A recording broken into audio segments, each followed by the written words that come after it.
I'm Dr. Taylor, and welcome to Evidence at the Bedside.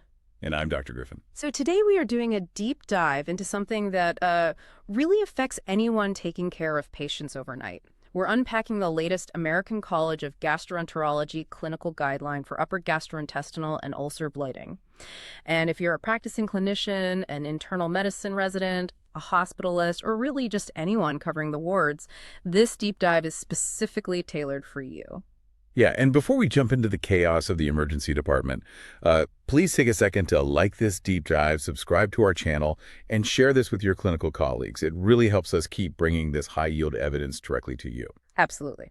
So we have an absolutely massive topic today. I mean, upper GI bleeding is the single most common GI diagnosis requiring hospitalization in the U.S. Right, we're talking about well over 500,000 admissions every single year. Exactly. And how you apply the evidence we're about to discuss today, it directly impacts your patient's length of stay, their recurrent bleeding rates, and honestly, your hospital's resource utilization. Picture this, because, we've all been there. It's 2 a.m., you're covering the ED or the wards, the board is flashing red, and a patient rolls in with a classic presentation of hematemesis, or melena. Oh, yeah. The instant bedside confusion. Exactly. You're standing there thinking, does this patient actually need the ICU? Can they go to the floor? Better yet, can I just send them home? And then there's the labs. What should the transfusion threshold be right this second? Do you need to fight for a second IV line to hang a PPI drip immediately? And of course, the classic middle-of-the-night dilemma. When exactly should you be waking up the on-call GI doc to push for the scope? Right. And the reason those questions cause so much anxiety is that there's just this staggering amount of variation in real-world practice. I mean, some clinicians routinely rush unstable patients to endoscopy before they're properly resuscitated, thinking they're saving a life. Or they reflexively overtransfuse, because seeing blood leave the body triggers this primal instinct to put blood back in. Yeah, and almost everyone universally starts a continuous PPI infusion, often without knowing what the actual mortality or rebleeding benefits really are. So the mission of our discussion today is to standardize your bedside care and cut through all that anxiety. We are relying on the ACG's grade-based recommendations here, and I want to set the stage with a really vital piece of context. Our critical clinical outcome today is the prevention of further bleeding, meaning persistent or recurrent bleeding. Wait, our primary goal isn't mortality. Surprisingly, no, because the overall mortality in upper GI bleeding is actually relatively low, hovering right around 2% in the U.S. Wow, 2%. Yeah, most of these patients aren't going to die from the initial bleed. The main goal, the thing that drives the length of stay and complications, is stopping the bleed and preventing it from starting again. Yeah, it makes a lot of sense. So to give you a quick overview of the source material we're looking at today, this guideline relies on a systematic review using the grade approach. Right, so that means it rigorously assesses the quality of the evidence and the strength of the recommendations. We aren't just relying on expert opinion here. Exactly. And the patient population we're discussing involves the initial management of patients with overt upper GI bleeding. So that's hematemesis, melena, or hematochezia, right up to the point of endoscopy. And it specifically focuses on ulcer bleeding for those endoscopic and post-endoscopic therapies. And we're analyzing key interventions across that entire clinical timeline. We'll look at risk stratification tools, transfusion thresholds, pre-endoscopic medications like prokinetics and PPIs. We'll look at the exact timing of the endoscopy, endoscopic hemostatic modalities, and finally, the post-endoscopic medical management. And as we mentioned, the primary outcome measured across most of these systematic reviews and RCTs is further bleeding. So let's dive into the key findings. Let's start from the very first moment you see the patient in triage. The first tool you absolutely need to know is the Glasgow-Blatchford Score, or GBS. The evidence shows the GBS is highly effective for risk stratification. And here's where it gets really interesting for your practice. A GBS of 0 or 1 identifies very low-risk patients with a 99% sensitivity. 99%? That's incredible. It is. That is a 1% or less false negative rate for the patient needing a hospital-based intervention or dying. If we connect this to the bigger picture, a 99% sensitivity is an incredibly powerful statistical safety net. I mean, it means that out of 100 patients who will eventually require an intervention or die, only one might be falsely categorized as very low risk. Yeah, two large multi-center studies found that about 19 to 24% of patients presenting with upper GI bleeds fall into this GBS 0 to 1 category. Think about that. That means you can safely identify roughly a fifth of your bleeding patients and potentially discharge them directly from the ED. Which is huge Yeah. because I think a lot of us have this deep-seated fear of sending a GI bleeder home. We all have this nightmare that they're going to drop dead in their driveway. Absolutely. But this score gives you the armor to say, look, the data says this patient is safe for outpatient follow-up. Okay, but what if they don't meet that very low risk criterion? Once you've decided the patient needs admission, the very next order you're thinking about is blood. And the guidelines are very clear here.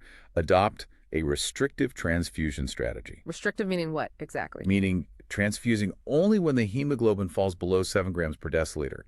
Doing that actually reduced further bleeding and reduced mortality compared to a liberal strategy of transfusing at 9. That is fascinating. Yeah, this comes largely from the landmark Villanueva randomized controlled trial.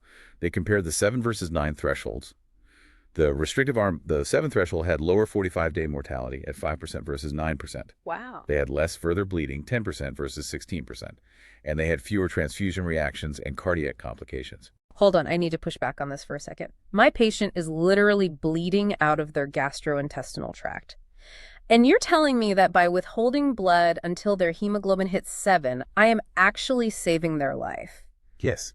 How does giving them less blood prevent them from bleeding further? It feels completely counterintuitive. It absolutely does, until you look at the physiology. When you aggressively transfuse a patient and fill up their vascular space, you're increasing their splanchnic perfusion pressure. More blood in the veins means higher pressure. Okay, I'm following. And what happens when you increase the pressure in a vessel that has a fragile, newly formed clot sitting on an ulcer? You literally blow the clot right off the lesion. Oh, wow. Yeah. By keeping your hands off the blood bags until the hemoglobin hits 7, you're keeping the pressure low enough to let that delicate clot stabilize. That perfectly explains the why behind the numbers. It's not just about avoiding transfusion reactions. It's about not popping the cork on the ulcer. Exactly. Now, the one caveat to remember is for patients with known cardiovascular disease. For them, the guidelines suggest a threshold of 8 grams per deciliter based on broader transfusion literature. Right, they need a little more oxygen carrying capacity for their heart. And of course, if the patient is actively exsanguinating and hypotensive before your eyes, you don't stand there waiting for a CBC to result. You use your clinical judgment and you resuscitate. Treat the patient in front of you, not just the lab value. Exactly. Okay, so you've admitted them. You're holding off on the blood unless they drop below 7. Now let's talk about pre-endoscopic medications. And this is where I think a lot of long-held practice habits are going to be challenged. Oh, for sure. Let's start with prokinetics. Giving an erythromycin infusion significantly reduces the need for a second-look endoscopy and shortens the hospital stay by about a full day. It doesn't change mortality or rebleeding rates, but it does something arguably just as important for the flow of care. Right. It provides a profound logistical benefit. Think of it as a liquid plumber for the stomach. I love that analogy. When the endoscopist goes in, they are often navigating this sea of red, thick clots. They can't find the bleeding source.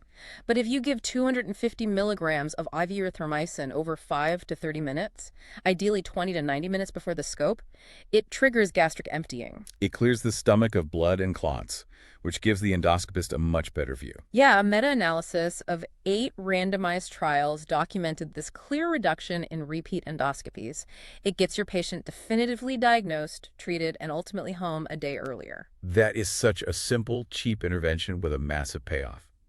But here is the real shocker for many clinicians, and it's regarding pre-endoscopic proton pump inhibitors. Oh boy, the classic PPI drip. Right. The universal reflex for the last decade has been to immediately hang a continuous PPI drip in the ED. But the guidelines show, surprisingly, that there is absolutely no evidence that pre-endoscopic PPIs reduce further bleeding or reduce mortality. Zero. This relies heavily on a major randomized placebo-controlled trial by Lau and colleagues. They gave an 80 milligram omeprazole bolus, followed by an 8 milligram per hour infusion before endoscopy. There was zero benefit in further bleeding. It was 3.5% versus 2.5% for placebo, and zero benefit in mortality.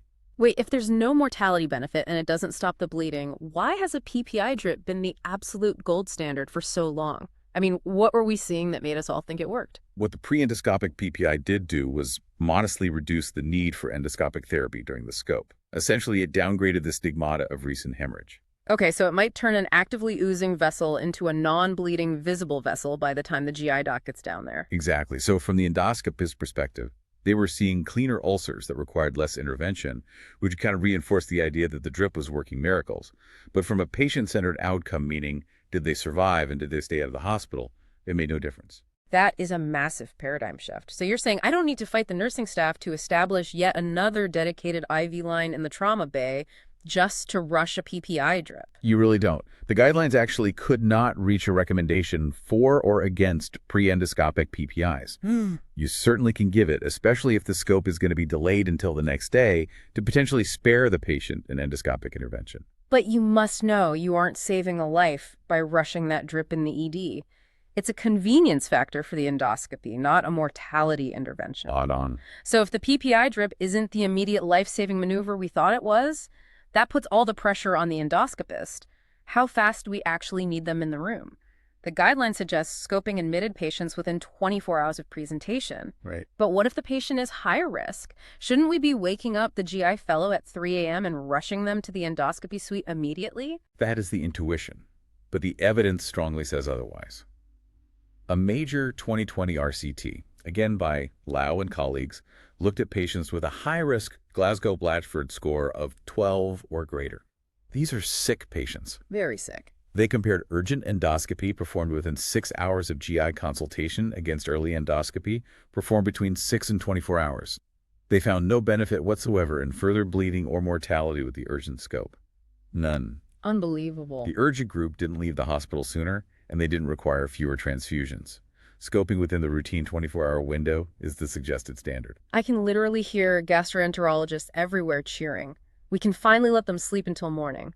But jokes aside, there's a serious pitfall here. Let's talk about why rushing an unstable patient to the scope is actually dangerous. This cannot be overstated. Clinicians naturally panic when a patient is hemodynamically unstable, and they push GI to scope immediately. But there was a fascinating nationwide Danish cohort study that looked at this exact scenario. And what did they find? They found that very early endoscopy in hemodynamically unstable patients who haven't been properly resuscitated actually increases mortality. Increases it, which makes perfect physiological sense if you think about it. You have a patient in hypovolemic shock. Their vascular tank is empty. If you rush them to the suite and the anesthesiologist pushes propofol or fentanyl to sedate them for the scope, you completely ablate their sympathetic tone. Exactly. They lose whatever vascular resistance was keeping them alive, and they crash into cardiovascular collapse. So sedating a patient who is already in shock without fixing their volume deficit or addressing their comorbidities is just a recipe for disaster. Yeah. The mantra here has to be resuscitate first, scope second. Resuscitate first, scope second, give them the fluids, get their blood pressure up, fix the coagulopathy, and then within 24 hours, get them scoped. Okay, so the patient is resuscitated, the sun is up, and the endoscopist gets in there within that 24-hour window. They find an actively bleeding ulcer, a spurting or oozing vessel, or a non-bleeding visible vessel. The guidelines strongly recommend endoscopic therapy here. Specifically, thermal contact like bipolar electrocoagulation or heater probe and absolute ethanol injection are highly recommended. What really stood out to me in the source material, though, is what is explicitly recommended against. Right. Epinephrine monotherapy is explicitly recommended against. Injecting epinephrine alone is substandard therapy for further bleeding compared to using thermal devices or clips. So as a bedside clinician, if I'm reading the endoscopy report the next morning and I see that only epinephrine was injected into a high-risk bleeding ulcer, I need to recognize that this patient remains at a very high risk for rebleeding. Yes, epinephrine is great for causing local vasoconstriction. It slows things down and improves the endoscopist's view in a bloody field. But it washes out. It's not definitive. It absolutely must be paired with a second definitive hemostatic modality like a clip or burning. Got it. Now let's talk about what happens after the scope. Let's say the endoscopist does everything right. They find a high-risk ulcer, they clip it, and they burn it. We are into post-scope medical therapy, and this is where another major practice-changing insight lives. The recommendation is to start high-dose PPI therapy for 3 days. But here's the critical detail. Intermittent dosing is just as effective as the classic continuous 8 milligram per hour IV drip. This is a huge win for bedside management. I mean, we are so conditioned to order the continuous drip. But the evidence shows that giving an 80 milligram bolus followed by 40 milligrams 2 to 4 times daily, either IV or PO, gives you the exact same relative risk reduction in further bleeding and mortality as the continuous infusion. Hold on, you're telling me I can just give an oral pill a couple of times a day instead of fighting to keep a dedicated IV line open for a continuous drip. Is the data actually robust enough to support that? It absolutely is. As long as the patient can swallow safely and absorb the medication, oral intermittent dosing achieves the necessary intragastric pH to stabilize the clot. Think about how much easier that is for nursing. It frees up an IV line, it allows the patient to mobilize without dragging a pole around, and it is significantly cheaper. I love that. Now, after those initial 3 days of high-dose therapy, you step the high-risk patient down. The recommendation is to discharge them on a twice-daily oral PPI for 2 weeks after the index endoscopy. Right, this specific 2-week step-down phase significantly reduces further bleeding compared to dropping them straight to once-daily dosing. But what if things go wrong? What if you do everything right, they're on their high-dose PPI, and they rebleed on day 2? If the patient has recurrent bleeding, the first step is to send them back for a repeat endoscopy. The data from a key trial showed that a second application of endoscopic therapy successfully prevented further bleeding in about 3/4 of these patients. Okay, but what if that repeat endoscopic therapy completely fails? You need a backup plan. You do. The guidelines suggest consulting interventional radiology for transcatheter arterial embolization, or TAE, rather than sending them to the operating room. And this was a major change from previous guidelines, which viewed surgery and TAE basically equally. Why the definitive shift to TAE? It comes down to safety and the physiological toll on the patient. Think about a patient who has now bled twice, been resuscitated twice, and is highly stressed. Putting them under general anesthesia, opening their abdomen, and trying to resect bowel or suture a friable, actively bleeding duodenum is a massive physiologic hit. Oh, absolutely. That's why surgery has a staggering 32% complication rate in these scenarios. Wow, 32%. That is a massive complication burden. Exactly. Meanwhile, TE just involves threading a catheter up from the groin and deploying coils or glue directly into the tiny bleeding vessel. It has an 8% complication rate. It's so much less invasive. And TE also results in a significantly shorter hospital stay, and the overall mortality between the two approaches is the same. So TAE is clearly the smarter, safer, first-line salvage therapy. Before we wrap up, let's highlight a couple more clinical pearls that you need to watch out for. We mentioned endoscopic therapies, but let's talk about hemostatic powder, specifically TC325. Oh, right. This is a powder sprayed through the endoscope that adheres to actively bleeding lesions. It sounds like magic. The data, including a large trial by Lowe, shows it is quite effective, even as a single agent. However, there is a massive real-world catch here. The cost. The cost. In the U.S., this powder costs around $2,500 per application. Yikes. Because it was not shown to be clearly superior to standard, cheaper therapies like thermal coagulation or clips, it really shouldn't be your first-line choice if standard therapies can be applied. It's a fantastic tool for a massive diffuse bleed that you just can't clip, but you have to consider resource stewardship. And a final pearl regarding clips. Standard through-the-scope clips are great, but for patients who develop recurrent ulcer bleeding after an initial successful hemostasis, over-the-scope clips, or OTSC, are fantastic. Right. They function almost like a bear trap that encircles the entire lesion and pulls the healthy tissue together. A major trial showed they were far superior to standard therapy in preventing further bleeding in the recurrent setting. So we've covered a tremendous amount of ground today. Instead of just listing off bullet points, let's volley this back and forth and tie it all together into a practical game plan. If you are walking into your shift tonight, what is the mental checklist for that patient rolling through the doors? Let's trace the patient journey. Number 1, they arrive in triage. Your first move is calculating a Glasgow-Blatchford score. If it's a 0 or 1, you can confidently tell them they're very low risk, and you safely discharge them from the ED. You just saved an admission. Takeaway 2, if they are high risk and you admit them, your next move is managing their fluids and blood. You adopt a restrictive transfusion threshold, holding off on the packed red blood cells until their hemoglobin hits 7, unless they have cardiovascular disease, in which case you target 8. Less blood means less pressure blowing off the clot. Number 3, your pre-scope orders. You order 250 milligrams of IV erythromycin to act as a liquid plumber, clearing the stomach so the endoscopist can actually see. And number 4, timing. You do not panic and rush the unstable patient to the scope, whisking cardiovascular collapse from sedation. You resuscitate them first, stabilize their hemodynamics, and get them scoped within the standard 24-hour window. Number 5, post-procedure. If it was a high-risk ulcer, skip the continuous IV drip and start them on high-dose intermittent PPI therapy for 3 days. That's an 80 milligram bolus followed by 40 milligrams twice a day, oral or IV. Number 6, at discharge, you step them down to a twice-daily oral PPI for 14 days to keep that ulcer healing. And number 7, if everything goes south and they rebleed, you send them back for a repeat scope. If that fails, you call interventional radiology for a TAE, completely bypassing the massive complication risks of open surgery. To summarize today's deep dive, the overarching theme here is moving away from the old reflexive habits. We are moving away from reflex admissions for everyone, we're stopping liberal blood transfusions, and we are questioning the utility of universal PPI drips in the emergency room. Instead, by embracing targeted risk stratification, utilizing prokinetics like erythromycin, and optimizing our scoping windows after proper resuscitation, we deliver better, safer, and much more cost-effective patient care.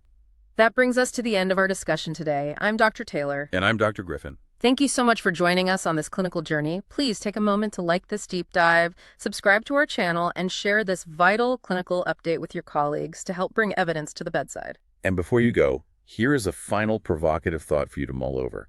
We talked about how the Glasgow-Blatchford Score helps identify low-risk patients with a 99% sensitivity.